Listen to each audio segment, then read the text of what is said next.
nasabat ng Police Regional Office 10 ang tinatayang 2.5 milyong halaga ng hinihinalang iligal na minimina ng copper ores sa isang joint operation sa Dalipuga Border Control Point, Barangay Dalipuga, Iligan City, dakong alas 6:10 ng gabi. Pebrero 1, 2026.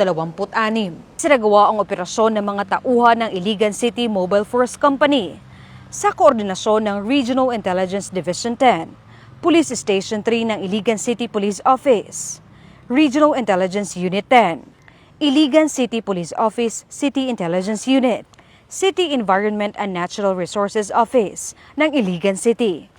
Katuwang ang mga deputized personnel ng Mines and Geoscience Bureau. Pinahinto sa checkpoint ang isang silver wing van truck na minamaneho ng isang lalaking kilala sa alias na Tope. 48 anyos, residente ng Cagayan de Oro City.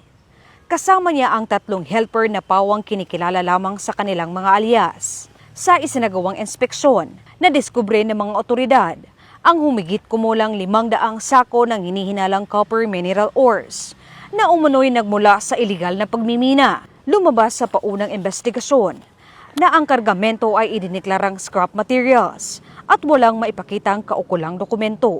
Batay sa unang impormasyon, ang mga mineral ores ay pinaniwalaang nagmula sa Zamboanga, Sibugay, patungo sana sa Taguluan, Misamis Oriental.